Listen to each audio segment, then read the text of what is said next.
I'll just quickly take a second. Oh, So let's see. Chase right now has the highest 6-week average in the company. Wow. So as I was thinking about, Thank you. so I think one thing he does really well is building pain when you're talking about finding somebody's real reason for wanting to change. So anyways, that's what he's going to be talking on for a few minutes here. So Awesome. Chase awesome. Adams. Thank you. Thank you. I wrote a little thank you note from everybody. So I had a couple of ideas of what I wanted to do, and I had this call pulled of one that I felt did really well, and when I listened to it, right as the part I wanted to show it cut off, and so we don't have that. I was going to hopefully have us listen to that, but maybe we can do that another time. Now, what keeps coming to mind when I think of real reason or really digging deep is the training that I think that all of us have seen or should have seen at some point or another, but it's from my previous team leader, Nate Curtis. He draws on the board, and there's like a little a plane, and then he talks about how you kind of have to build a gap, because whether they see it or not, there is a gap from where it is that they're at now to where it is that they would like to see themselves. And I remember Nate was really good at kind of pounding this into us of saying, okay, well, they may think that they're on the path of getting there, but they may be on the path of doing it for 5 days, 5 months, or 50 years, and they haven't been able to meet that because of this gap. And that gap is what I like to look at least what I see as building that real reason or finding what's holding them back, but that gap is the reason as to why it is that they want to get on the other side. So there's a couple of ways that I have approached it. I know that I was talking to Rob about this, but probably 2 months ago, I would ask the question, what's your real reason for change, or why it is that you would really like to see it? And it was very weak answer. And then whenever challenges came up, like money or time, then bills usually plummeted. So it wasn't really until we found that real reason that we were able to attach onto that and say, well, that's the reason why. So I want to talk about that for a minute. Now, from all of the experienced salespeople that we have here, including the folks in Idaho, I don't know if they can respond back to this, but what is a real reason for change? Or what are some things that, first of all, what are some things that you hear from people that they say, well, this is my real reason, but you find out that that's not necessarily deep enough? So this is in essence, what are some good reasons for change, but may not be real reasons, that they may think is the real reason for them to change? Money. Money? Money. I want more money. Okay. What and how do they usually say that, or how does that usually come out? Want to be financially free. Want to be financially free. What are some other things that you've heard? So money, we've got one. I want to retire. Want to retire. I want to be my best self. Want to be my best self. I mean, because sometimes you hear that and you say, oh, okay, that's a pretty decent reason. Okay, so money, retire, want to be my best self. I want $10 million in the bank. 10 million in the bank. Yeah. Relationship. Want to lose 50 pounds. I want to lose 50 pounds. Now, they're saying these things, but why are they saying these things? Why are they saying they want these things? Because they think it's going to get them somewhere. Okay. What do you mean by that, Nate? So, I mean, when you start, I remember, because I don't go where you go. Uh-huh. You talk about the difference between having a good reason and a real reason. At first, when I heard that, I thought, that's really stupid. Mm-hmm. But then the more I thought about it. Okay. No, seriously, no. Because- No. So Should I turn it over to... Actually, well, no, I'm just kidding, Nate. We joke all the time. That's totally fun. all right, so I started thinking about it, and I started to answer the question. I'm like, all right, well, what is a real reason then? If it's not this, because I hear Rob and I hear these guys talk all the time, And I started asking myself that question. And ultimately, the answer was always, for me, freedom. I want freedom. I want to be free. That was my answer. That was your answer? But I don't know what a real reason would be other than that, but I thought, well, people are seeking freedom in some way. Yeah. Free from pain, free from stress, from money stress, free from body struggles, free.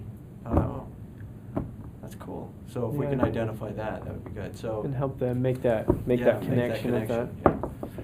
Now, obviously, this is just the way that I have found useful for me, and the point that I want to stress is that these blocks are creating, this emotional resistance, that they initially want freedom, but they may see it as, well, once I get a new car, or once I get $1 million in the bank, or once I get better physical health, then I'll be able to experience that.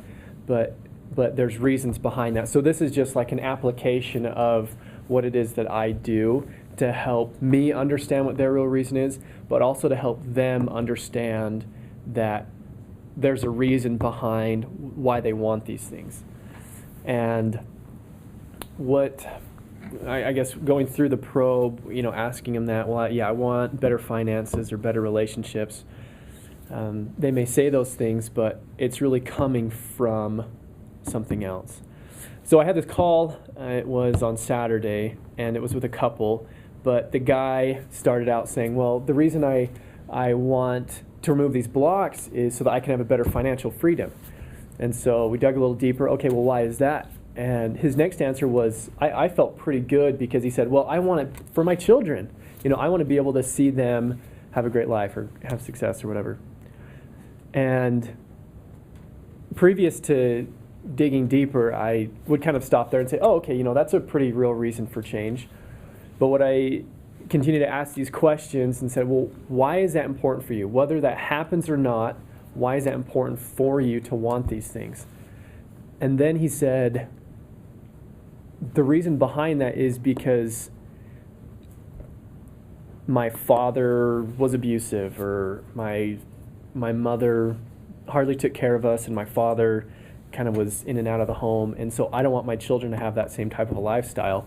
And it wasn't any coincidence that his blocks were things like, I'm not good enough, I'm not worthy, I have a fear of failure, because this was coming from something in the past that he was bringing into the present moment and projecting into the future. So that's one thing that I have found very useful, to be able to attach and to be able to help people recognize that these blocks, there's a reason why these blocks are there and where they're coming from. And the ego, what it does is it attaches to that and projects it onto the future. So helping them recognize that and separating themselves from it. Now what, I guess from the sales floor. Can you start all the way from the beginning? Yeah. So we'll just turn to page 1 of the manual. And I just have one comment. Yeah. I think that this line of questioning, and if you can go beyond the general questions that people will answer, and you get them to think beyond what they would normally think. Like he went two levels deeper than what a normal person would actually go for themselves. They just don't go into those rooms. And if you can help them to go into those rooms that they don't normally visit, and you help them to entertain those rooms, that creates a huge amount of value. They don't. What questions are you asking to get into those rooms yourself? Like some So of those questions? the questions are, there's good reasons and there's real reasons. So what is the real reason? So you've listed these things for good reasons. Well, what is the real reason? So that's the first question, and then he answered that, and then he said, well, what's the reason you want that? So that's the second level deep. And he answered that. And then he answered it one more, and the guy went into a space that he normally doesn't go into. And if you can get people into that space, you've created a tremendous amount of value for them. That's where their emotions are. That it suddenly becomes real for them. And suddenly, when you've created value, they're going to spend money. If you can get them to go into those spaces, Yeah. they're going to spend money with you because that's created value. And if you've helped them to experience value, they now trust you. So value equals trust equals spending money. Yeah. I have a question, Chase. Yeah. What is your go-ahead? What is, in your mind, how far are you digging Mhm. until in your mind you say, that's it. That's- the real that's the reason I answer. can move on now. And yeah. So when somebody tells me financial freedom, okay, yeah, that's like a level 1 or, top level. So a couple levels below that. Well, why do you want that? Well, I've never been able to be at that space. So I'd even say like a level below that where they bring up an experience or something that you can feel draws emotion from that. Like, well, like last week, my child came up to me and said, well, I want this, and I remembered I can't ever afford something like that because I'm always worried about paying the bills. And so I know Josh always talks about this. Well, when was the last time you felt this way in the past week? Can you think of a time when you were experiencing this? So I feel like experiences are good. I feel that if you can hear their voice change, like get into a space of humility of, you know what, this has been really challenging for me, and almost to the state. And some people, and I can't remember who said it, but some people get in the state of tearing up because this is something that's really touchy for them. But that's really what the coach is there to help with. So I feel like you need to help them identify that, so that they can see, oh, okay, well, this is what this call's about. Because consciously they may saying, oh, this is a coaching program, but subconsciously we need them to connect that emotional discomfort can be healed through working with a coach, and then it's going to bring success in all those areas. So I feel like an experience, or when their voice changes, or an emotional, I can't, but hopefully that answers some of those. And two, you tie it back into us being the solution. When they're in that space of vulnerability, Sucks to be you. Sucks to you. All right, here's some free gifts. Providing them hope. Is that one of the training methods I should use? It sucks to be you. Yeah. Yeah, so- Sucks to be you. Hey, Yeah. Can I say something? Yeah, go ahead. Who is this? Steve Gardner shared once that, when you've got the pain, is when you can ask yourself, would I spend money to fix that? Oh, I like that. So like when they tell us I want to be financially free, the kind of question I always tell my team is, who doesn't? Yeah. When Yeah. I want to travel more, when I want to have better relationships, who doesn't? And so, like you said, that's a level 1. Let's dig a little bit deeper. And once we get to that point where we can say, wow, I'd spend money to fix that, they're probably feeling the same thing. I like that. But the reality is, when somebody says, I want to be financially free, who doesn't, and who is spending money to do that? Very few people are actually doing something about being financially free. I like that. Thank you. Who was that? John. Thank you, John. Another area that I want to stress about, because I've definitely had problems about this, at least doing this, is there's a fine line between being a consultant and a salesperson as opposed to being a coach, where you get so eager about this and you're wanting to help them and help them fix it, but the point of it being is helping them link that, okay, yeah, this is the problem, here's the solution, here's perhaps a taste of what this is or what it may look like, but the full answer and your resolution is going to come through working with a coach. And I've definitely made the mistake of trying to actually coach them in the past, but that doesn't create value and that needed urgency to fill. Wait, what was the last thing you said about trying to coach them? So there's a fine line between being a consultant and being a salesperson as opposed to being the coach, and so making sure you don't flirt with that line, but giving them perhaps a taste of what it looks like or what that may experience, but helping them understand that full solution is only going to come through the coaching Can I ask a experience. question? Yeah. So new. Okay. So My question is, like, do you ever say something like, you know what, this is what I understand about the program, and I've benefited by talking to coaches. Mhm. And I know that, you know, how, the way that you feel right now, feeling a little hope, our coaches can, you know, they can hand far more of that to you than I can. Because I'm not a trained coach, but I do know how valuable this system works. Mhm. I'm just wondering, I Yeah. don't want to lose credibility. Where's as the- myself. where's the I don't line? know nothing about this, Where's but the you line you know, draw? I'm just wondering if you can say, you know, I've been where you are, and I have benefited You know what? from Can I this. answer that? Yeah, no, go ahead. I was going to say if someone wants to. You're, as a setter, what you're doing is you're more coming across as someone who's just gathering information, going through the screening process, Okay. right? So your job, your goal is to just ask them as many questions on why they want change, Okay. right? And the more you get them thinking about that and talking about themselves, Mhm. but you keep your posture as a setter as well. Right. You want to Keep keep yourself out of it. you want to keep yourself out of it. Okay.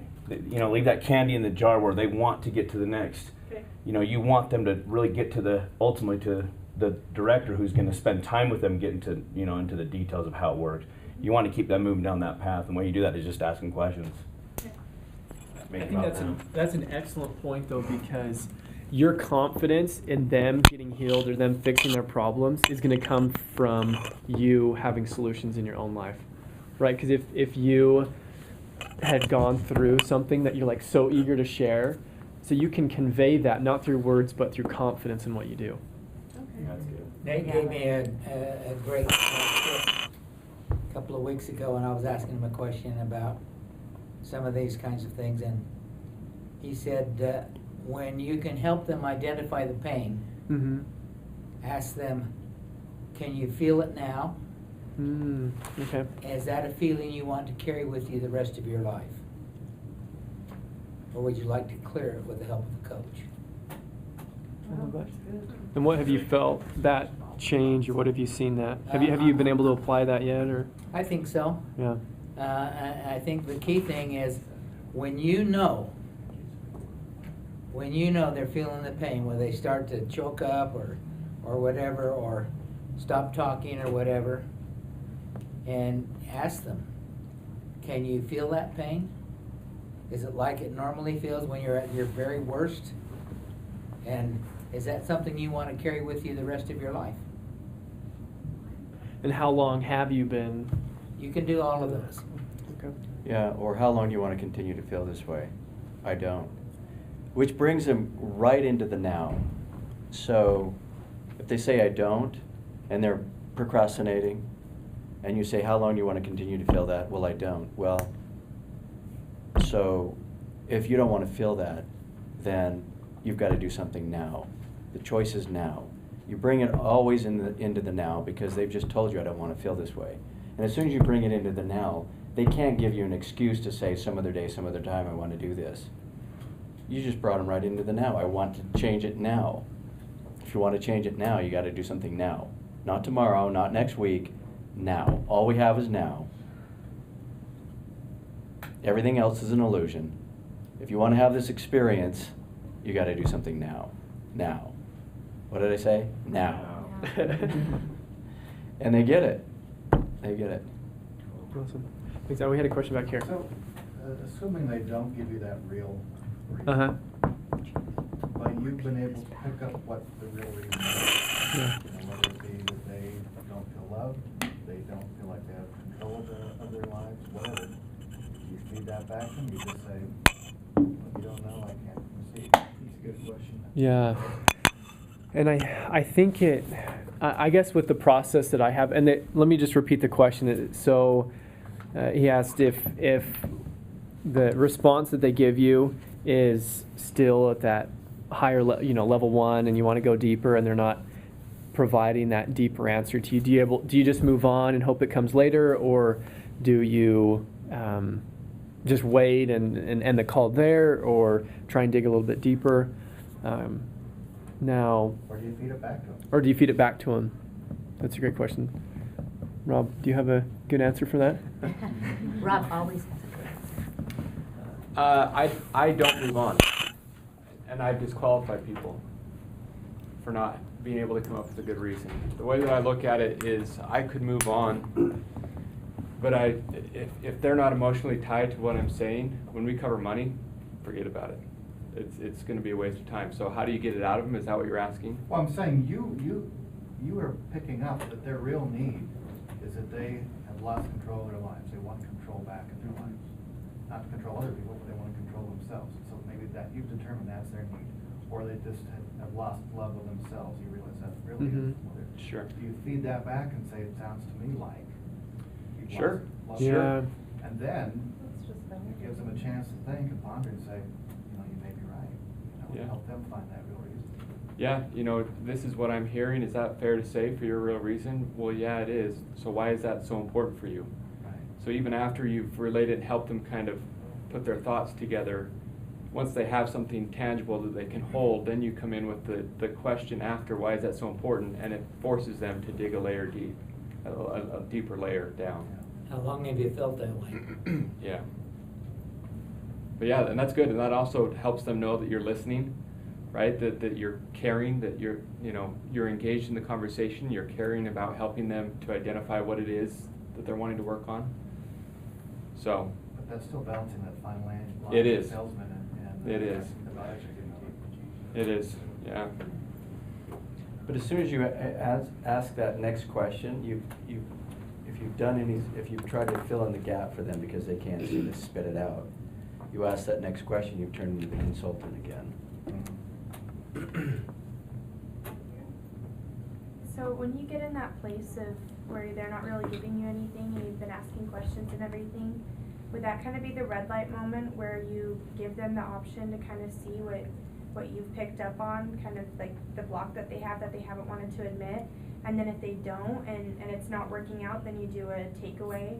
And if it's still not working out, then you disqualify them? Is that kind of how that process would work if you feel like you've kind of reached every thing that you can throw back at them and they're just not willing to see their blocks? Is that where you just do a takeaway and if nothing's coming back, then just disqualify them? Or how far would you keep going? Remember, a takeaway is only a good Oh. takeaway when there's an emotional buy-in.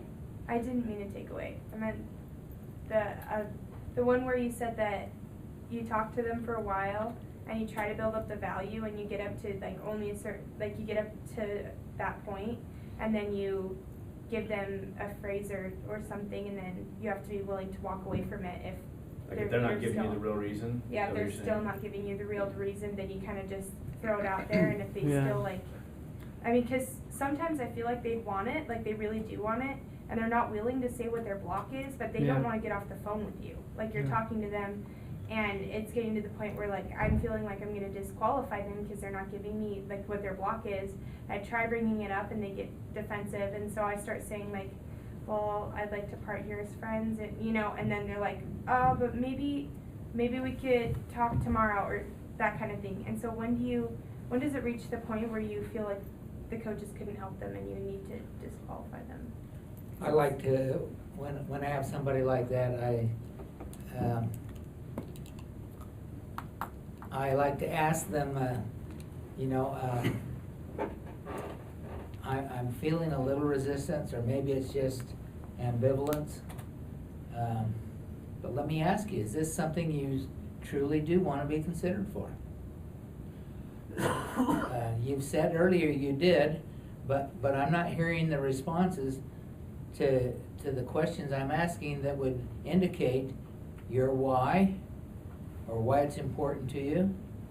So just share with me what your true feelings are, and are you really serious?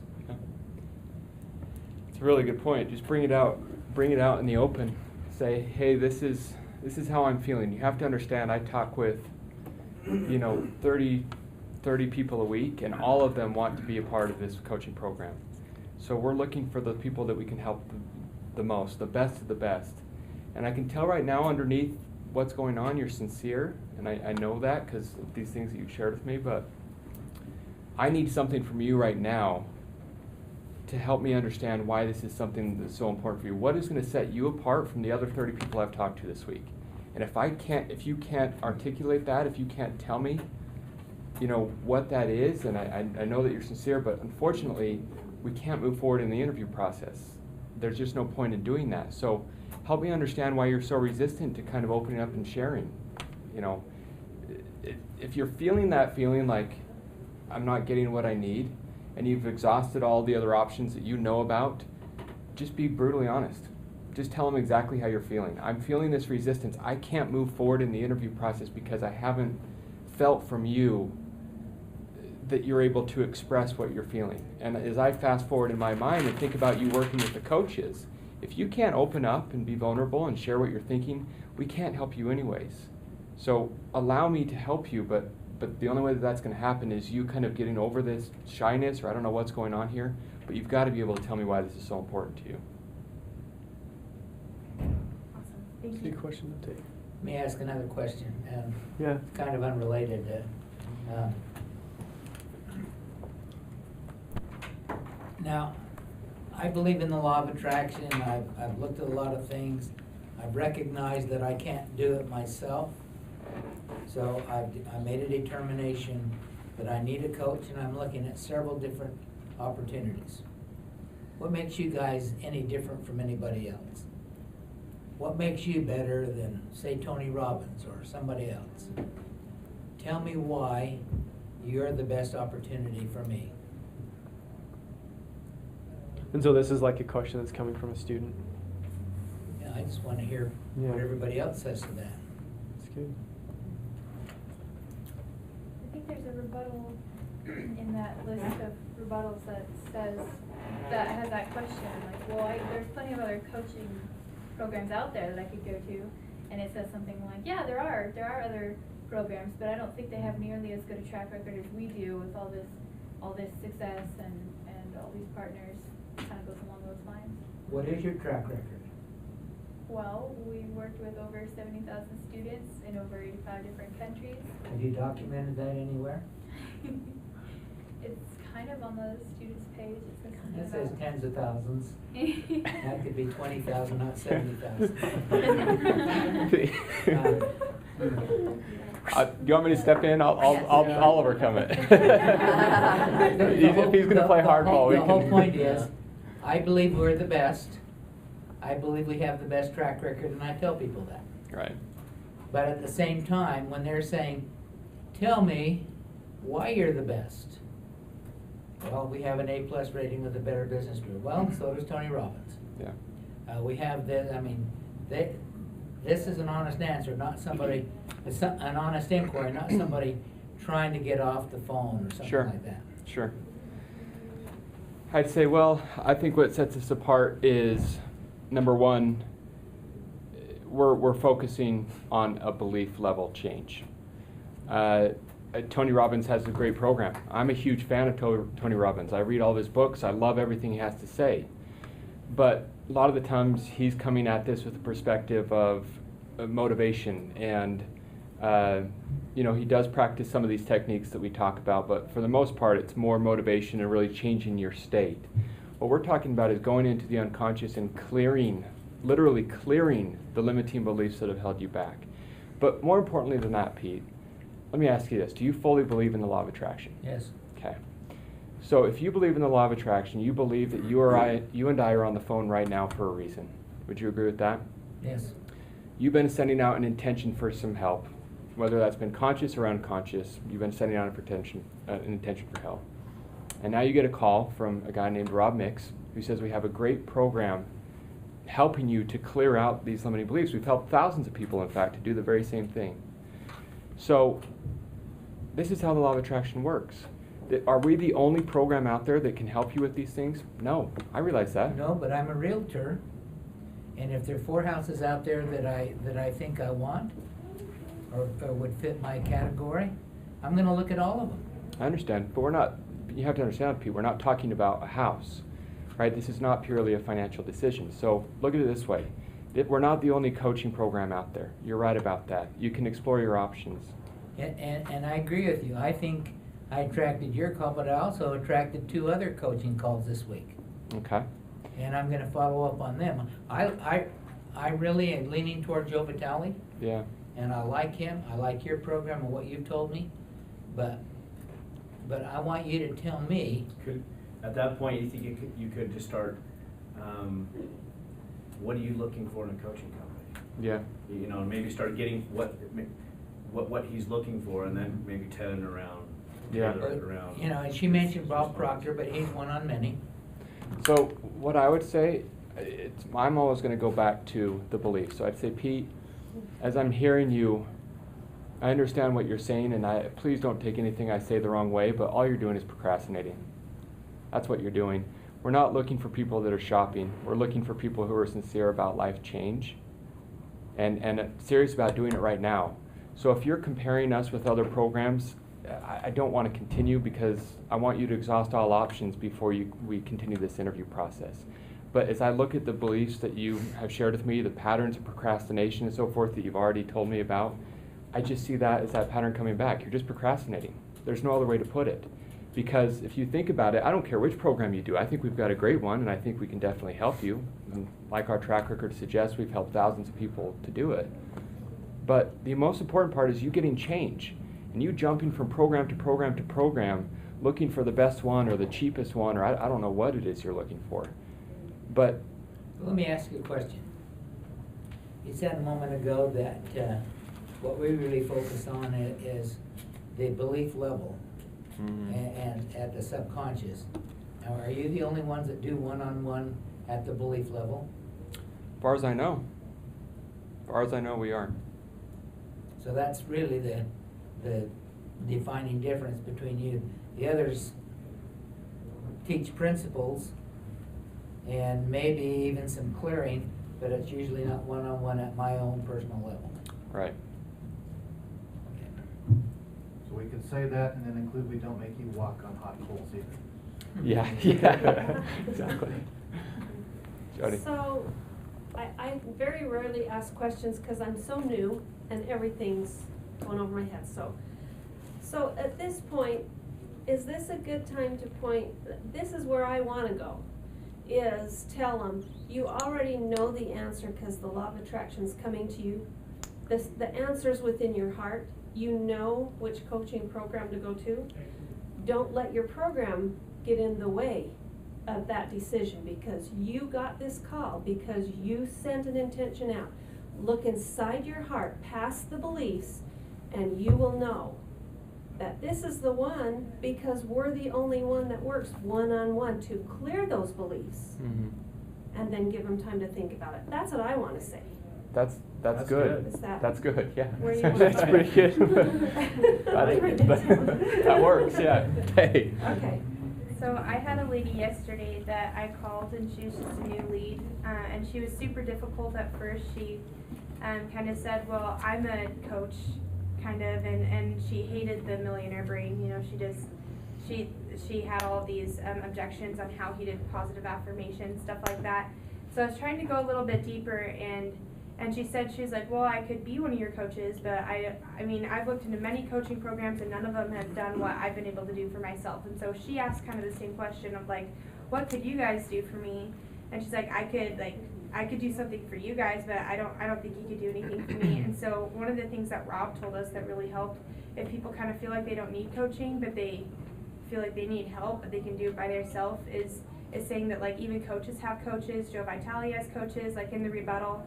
And once we got into that a little more, she's like, okay, well, why should I trust your coaching company then? I mean, I'm looking on your website, but like, why is that? And I think, and this is just kind of my theory here, but a lot of people that are going to ask what sets you apart from every coaching company has looked into coaching companies. You know, they have experienced books. You could even ask them like how many personal development books they've bought, you know, things like that, and say, okay, you've gone through all of those and you have not gotten the results that you've wanted by yourself. And the question that I asked her that hooked her to wanting an interview is, I said, so because she's kind of a like know-it-all type of person, I was like, okay, well, because you seem to have a lot of knowledge on this because you've invested a lot in personal development and you're a coach yourself, do you agree that there's a part of your subconscious that cannot be reached by yourself and that has not been able to be reached by other coaches or other programs? And she's like, well, yeah, I mean, that's why I want to coach people. And so that kind of was what turned her. And so I said, like, I mean, everybody has a subconscious, you know, even the best of the best. If Joe Vitale has coaches, then then can you see how that might be beneficial to you to be able to clear that out, even though you think that you're happy right now at exactly where you are? And so it got her an interview today. And so I think just like kind of not like flattering them, but playing off of, okay, so you obviously have a lot of knowledge on this, and so I'm not trying to discount that and try and pretend like you don't know anything, because you obviously do, and that's actually preferred for us. So let's go off of that. And so because you know so much about the conscious mind and everything and the relationship with the subconscious mind, is there a part of this that you cannot do by yourself? Then if they say yes and they're still, then you're probably not going to get anything in the interview anyway, because they've already made up their mind that they can do it on their own. But just kind of thought of that. Good. Yep. I like to add to that, when they head that direction, that much of what you told me sounds like conscious level management. And even if you've gone through some clearing, it's a generalized clearing. It doesn't get to the root level. So what we're talking about is getting to the root level of your belief and helping you to clear it. So I think that's the difference. If you have to make sure they understand the difference between knowledge and implementation of that knowledge. And if you have to define, when you said really deep down, you can just say that at the root level. What really caused it? What happened? So you might go through a clearing, and it might clear part of it. You might have a coach in a group session that will help you. But until you get to that root level, one-on-one with somebody who's directed to you, and the combination of all those things, you're not going to really have transformation. Yeah. Keep getting the Hey, same results. can I say something? Sure. Yesterday, I had a gentleman on the phone that did close. He was 69, not enough money, wanting to make a transformation, so to speak. He had bought programs for the last 10 years. And they were sitting in his computer. So what I did was, as we got to a spot where it was kind of low, I would say, oh, and is this going to be one of your 10 to 20 programs in your computer? How is that helping you? Mm-hmm. You've invested in yourself, but it hasn't gotten, where has it gotten you? I let him answer it. I don't want to answer it Sure. for him. But it's getting to that feeling and getting to that emotion that he really does want to change. And he can't do it by himself because I keep throwing it back in his face. Yep. In a nice way. And how much did that guy close for, just out of curiosity? What is it? 7850. $78.50, yeah. That's awesome. And he was a scientist, so he Oh. was Yeah. analytical. That's even a step better, yeah. Yeah. Engineers and scientists. Yeah. They're fun. John, I know you had some questions, didn't you, about some rebuttals and stuff? Are they not hearing us? Yeah, we're on mute. Well, any suggestions on best practices to over or uncover objections and then overcome them? So finding the objection and then overcoming it. Because I think a lot of times, specifically with new reps, they'll hear something, don't really realize that's an objection, and they just keep going.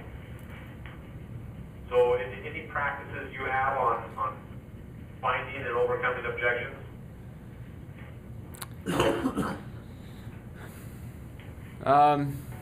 I can answer that, Rob. Go for it. One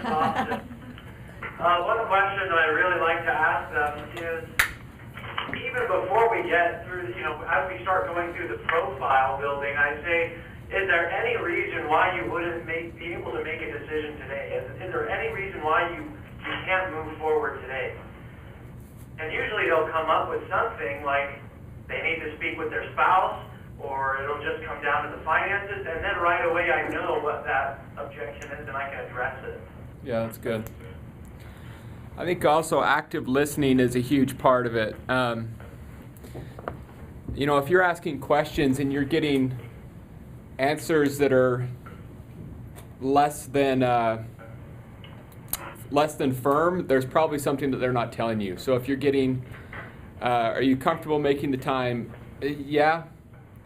Well, are you sure? I want to make sure that it's something that you can do. Well, I'm super busy, and then you've got something to work with, right? So if you're listening, if you're not getting firm answers when you're asking the questions where generally objections are going to come, time, money, decision making, spouse, all of those things, then it doesn't hurt to just double check anyways. You sounded a little hesitant there. Are you sure that you can do that? Yes, I'm sure. Yeah, I'm totally engaged. Well, then you know that there's nothing to work on.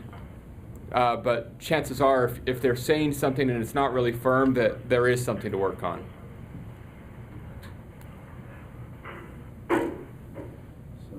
So like the guy saying, I think so, instead of yes. Yeah. Yeah.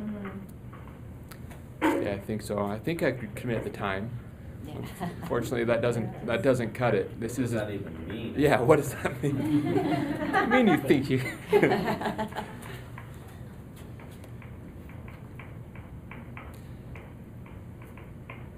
And then it's. I think sometimes we hear things in the probe, we'll ask questions about money or whatever, and early on they'll say something about, I don't use credit cards.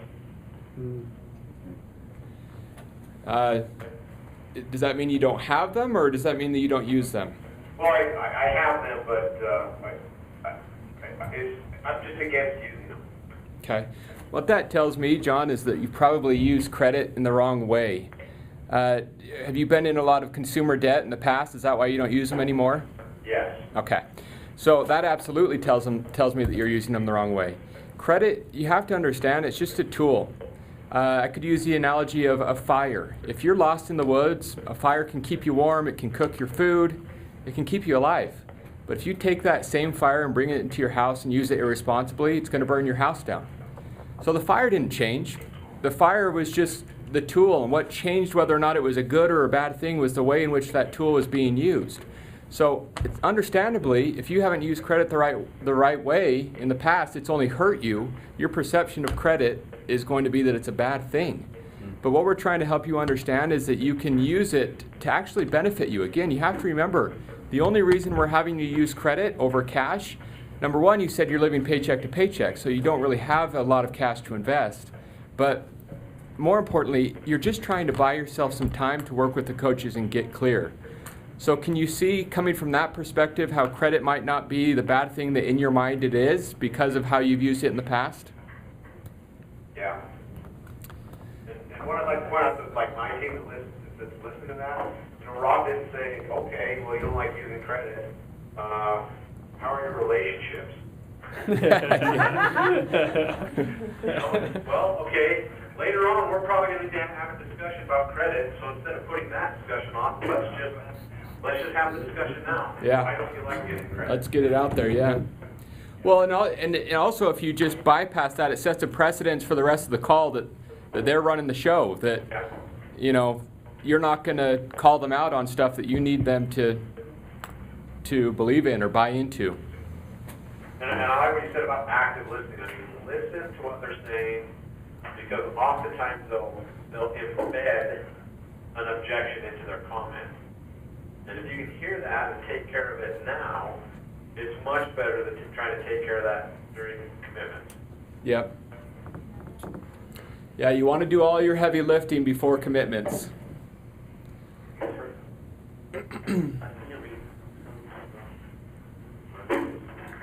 have a question. Yeah. So it's kind of different because I'm in remarketing. So I just want to know your advice on finding someone's pain, because we have to do it really quick. Yeah. Our calls are really quick, and then we can make our transfers. So I just want to know what your thoughts and theory is on finding a pain fast and hitting that pain hard enough to know that they're actually serious, so that we're not just transferring these bogus transfers where it takes 2 minutes on the call. Sure. And they're like, this is dumb, I don't want to do it. So as I think about you guys have such a great way to do it. You have, with the leads that you guys are working, they ordered the course 2, 3, 4, 5 months ago. So for me, as I think about doing that, a great question that I would want to ask is, so we're just following up, coming back around to talk to you. You ordered the course 5 months ago, is that right? Yeah, I think I remember ordering it. So has anything changed in the last 5 months of your life? As you think about your life over the last 5 months, are you making more money? Are your relationships any better? Is your health any better? Well, no, it's not.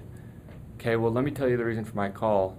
You know, getting them to understand that nothing has changed in their life.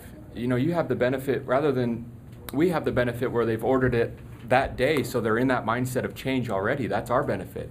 Your benefit is they haven't done anything for 5 months. I mean, 9 times out of 10, the people that you're going to be talking to have not made any significant changes since they ordered the course. Or even looked into it. Or even watched it. Your challenge is bringing them back to when they ordered it, what Yeah. they're feeling, Yeah. and what they want to change in the first place. I feel Or that's they may have huge. talked to That's somebody huge. here already. Yeah. Sometimes. I feel like And- that's huge, helping them get back to the moment and when they ordered it. I know that's one thing we say, but I think you could hit that really well. Why is it, what was your original motivation for ordering the course? Oh, great, so you want to improve your finances. Tell me how that's changed in the past 4 months. Yeah. Oh, it hasn't. Okay, why? Yeah. Excuses, yeah. That's awesome. That's good. Good question. Any other pressing objections that people are dealing with? I guess not. Oh, they just muted it. Tell us how you really feel.